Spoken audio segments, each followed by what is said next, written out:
Now I want to talk to you about the negative issues and potential problems you may face with taxi drivers in Bangkok. And what you have to realise is these are my personal opinions based on my personal experiences. Now this is actually my second version of this video. The first version I filmed and I tried to be as nice and respectful as possible, but by coincidence the last taxi driver I took ripped me off two ways.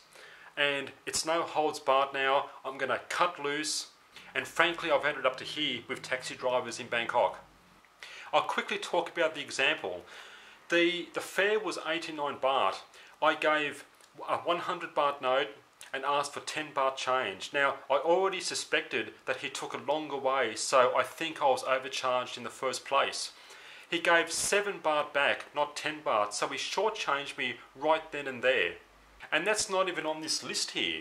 You can add that as number 7 away. So he just invented a new way to rip me off, and you can understand why I'm so exasperated now. So that's why I'm going to cut loose, talk about this, and it might be a warning out there to people. So anyway, let's talk about these 6 ways of potentially having problems and being ripped off, to put it bluntly, or to put it nicely, overcharged by taxis in Bangkok. And the first way I've already talked about actually in part 1. You avoid verbal quotes and you always have the meter on. So I've already talked about that in part 1. The second way is just generally going a longer way to the destination. As soon as you go a longer way, you're going to be charged more, even if they take a few more blocks or even one block around. It's happened to me many times. The next 3 ways are variations to number 2, not knowing the destination.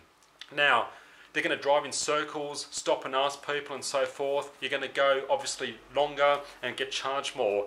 That's something I can't necessarily prove, because you can't expect taxi drivers to know every single location in Bangkok. A lot of taxi drivers are from the country as well, so that I can't prove, but I've had my suspicions.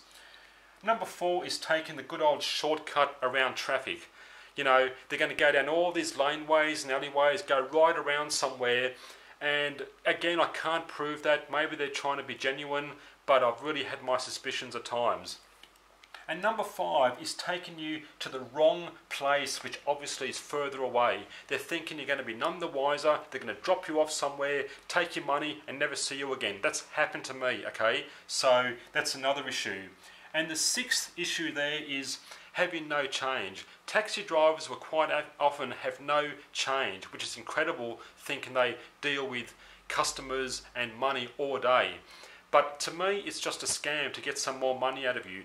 Say, for example, a fare is around 60 baht or something. And I've already given you one example, the 89 baht. I asked for 10 baht change and he gives me back 7 baht, so he shortchanged me. If the fare is around 60 baht or something, you know, they're going to scramble around for 10 or 20 baht change. You know, they might score 10 or 20 baht out of you because you'd be forced to hand over the 100 baht note. So that issue you can avoid by simply making sure you have plenty of change with you. Before you get into a taxi or any form of public transport, make sure you've got plenty of change. 1, 2, 5 and 10 baht coins, 20, 50 and 100 baht notes. Never get into a taxi with a fistful of 1,000 baht notes fresh from an ATM machine. You're asking for trouble. You're even asking for trouble with a 100 baht note, the example I just gave you. So that you can avoid. The other issues, 2 to 5, there's not much you can do about these points, okay? Because you don't want to make a scene. You don't want to argue. All you're going to be is a crazy foreigner, a crazy Westerner if you make a scene.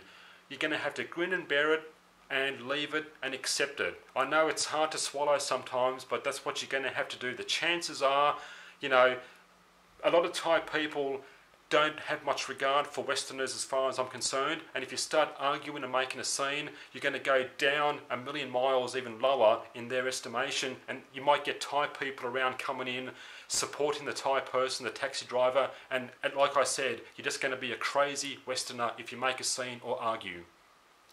And the other issue there is tips. Now you can give tips, that's fine. If a taxi driver is particularly helpful, he gets out to help you with your bags and so forth, that's fine. You can give tips. I used to round up to the nearest 5 baht, but the way I feel about taxi drivers at the moment is I don't want to give them a single baht. That's the way I feel, I'm sorry to say so. There's a few points, 6 points there to look out for, warnings, not much you can do. I don't advise you to make a scene or argue because you never know what's around the corner. Some taxi drivers take drugs and so forth. I hear about the mafia controlling taxis. I'm not sure if that's true, but you want to be careful, be respectful, don't make a scene. You never know what's going to be around the corner, literally. So there it is. I hope you have a safe trip and we'll see you next time.